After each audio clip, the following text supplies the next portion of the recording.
Hello student, कैसे हैं आप सब लोग। तो हमने पिछली क्लास में क्लॉजेस स्टार्ट किए थे। अब क्लॉजेस में थोड़ा आगे करते हैं।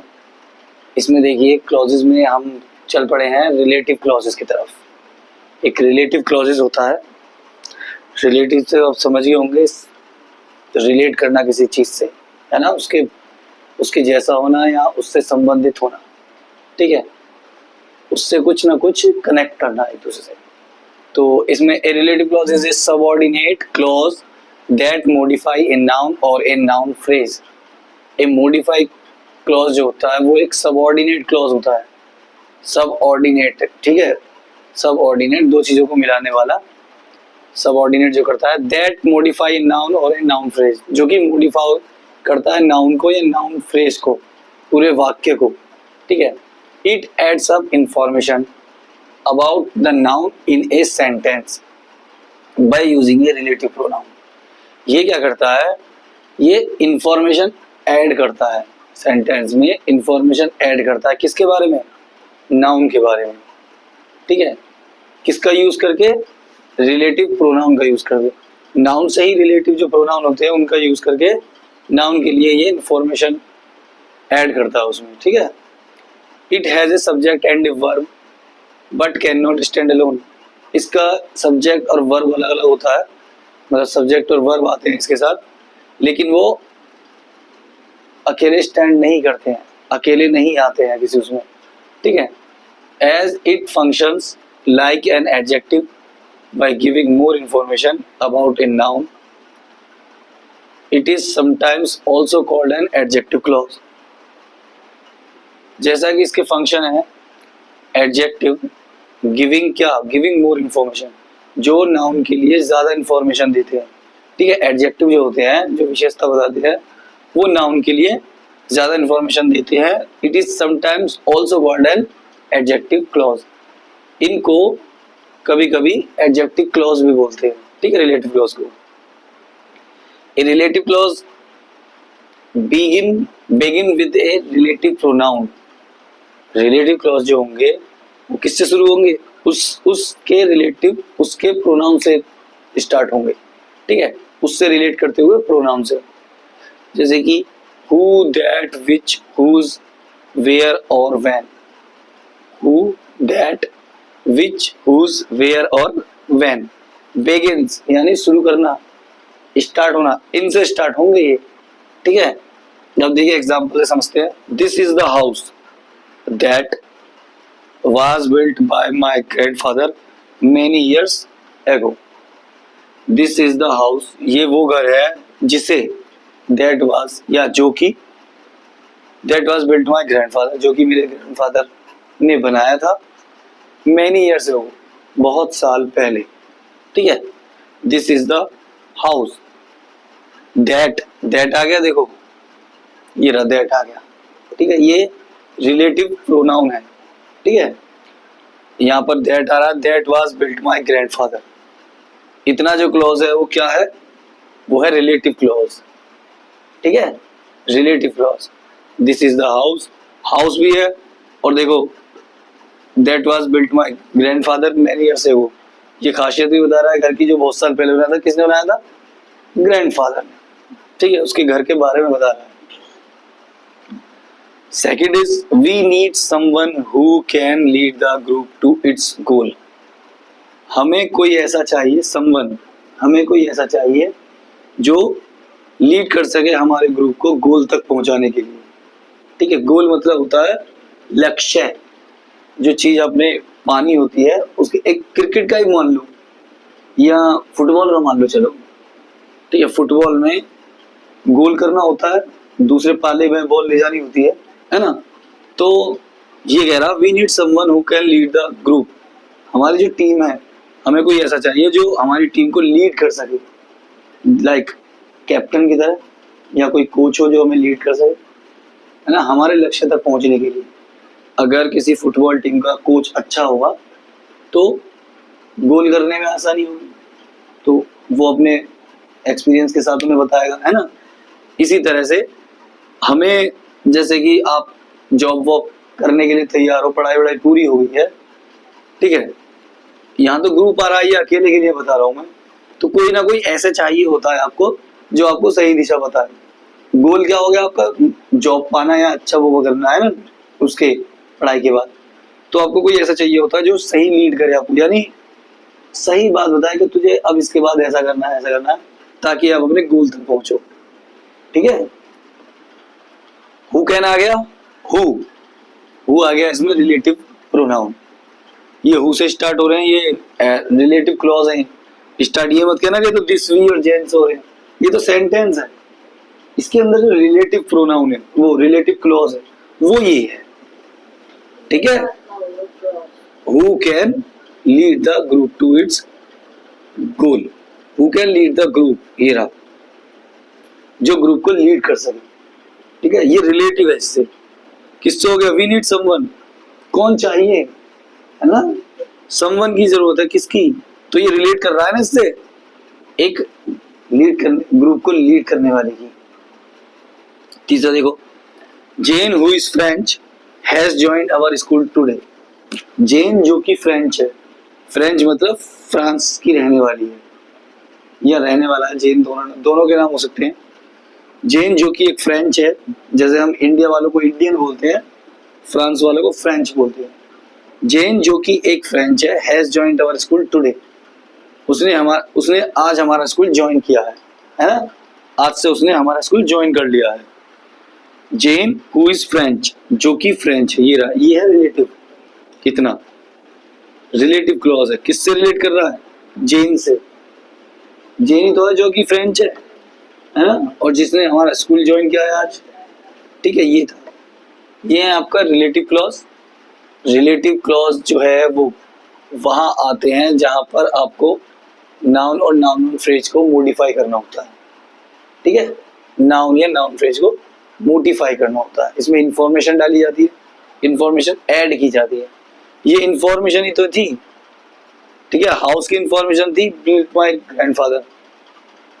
वी नीड समवन, इंफॉर्मेशन दे रहे हैं हमें, कोई ऐसा चाहिए जो ग्रुप को लीड कर सके। जेन, जेन के बारे में इंफॉर्मेशन ये है कि वो फ्रेंच है। और अब पढ़ते हैं रिलेटिव क्लॉज के टाइप्स के बारे में। रिलेटिव क्लॉज दो तरह के होते हैं, दो टाइप्स के होते हैं, defined clauses and अनडिफाइनिंग clauses, non defining. Defining relative clauses, non defining relative clauses. Define से आपका आप समझ ही सकते हो, डिफाइन मतलब किसी के बारे में बताना, एक्सप्रेस करना, डिफाइन करना, है ना। और नॉन डिफाइन का मतलब नहीं करना। तो यहाँ पर क्या होगा, यहाँ पर डिफाइन किया जाएगा, अब देखते हैं कैसे। Defining relative clauses, a defining relative clause give essential information to define or identify the person or thing we are talking about.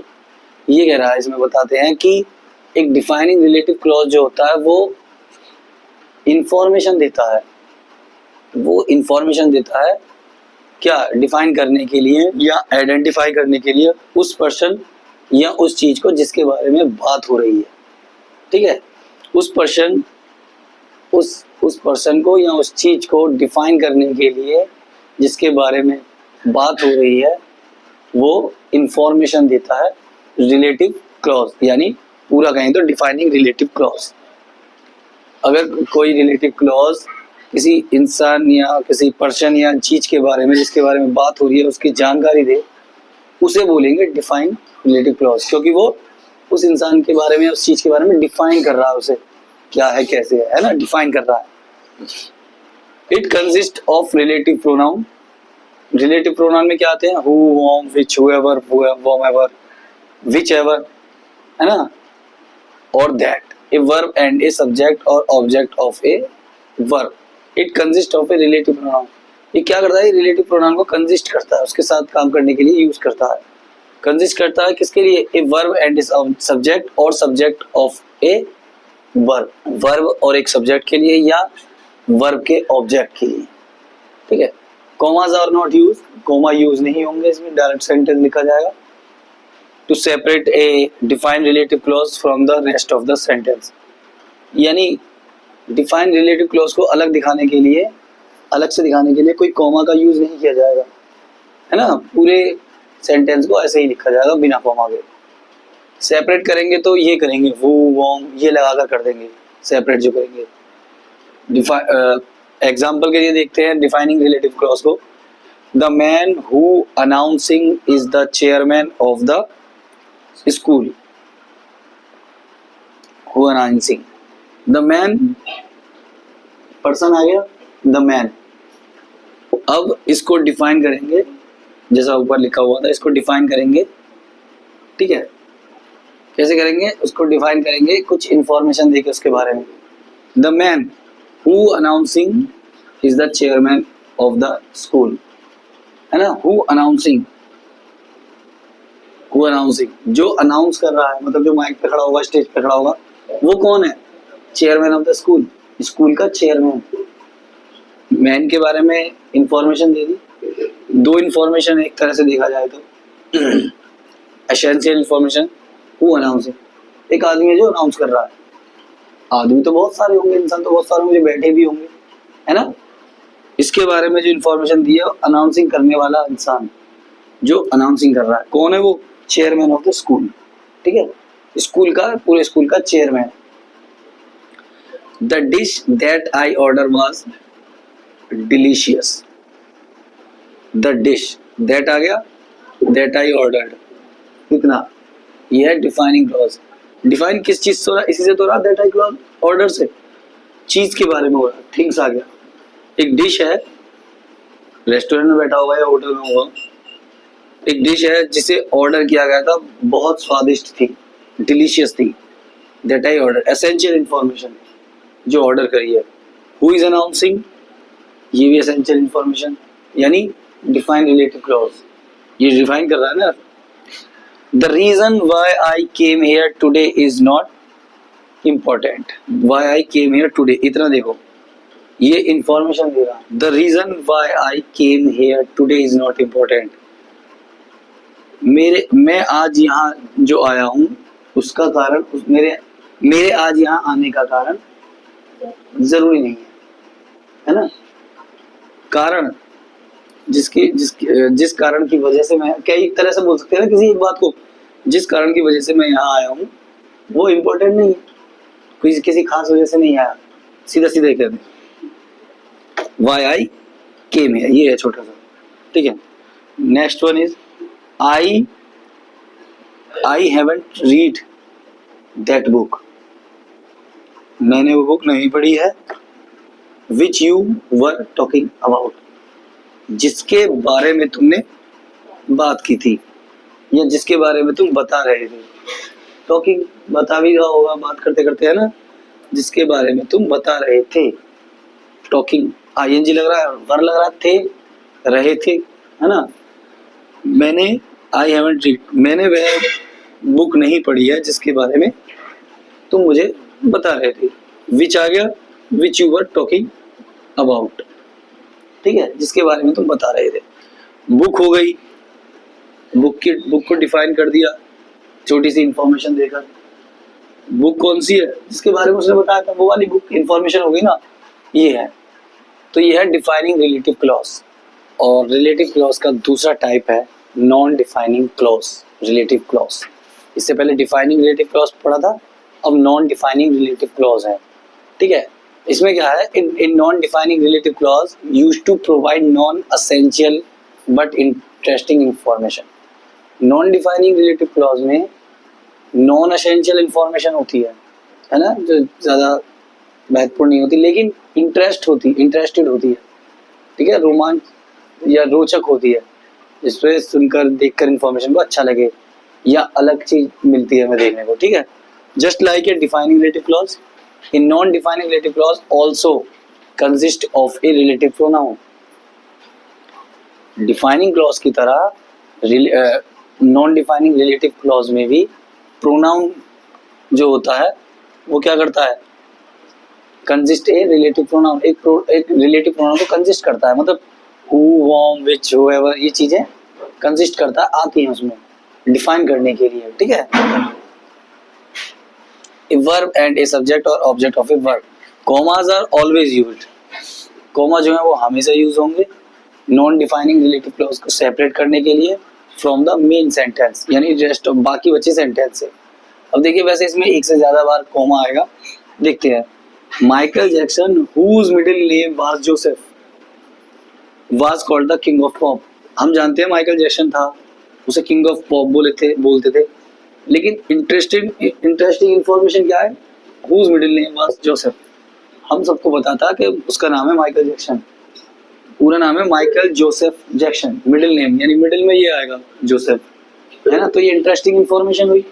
Michael Jackson सभी जानते हैं, लेकिन माइकल का मिडिल नेम भी है Michael Joseph Jackson was the called the king of pop. ठीक है, Michael Jackson comma whose middle name was Joseph, comma, was called the king of pop. Okay.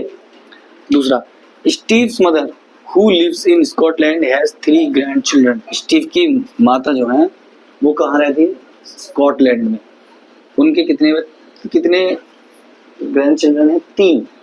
ठीक है, who आ गया यहाँ पर, यहाँ whose आ गया था। ठीक है, प्रोनाउंस के लिए। The heavy rain which was unusual for the time of year destroy most of the plants in my garden।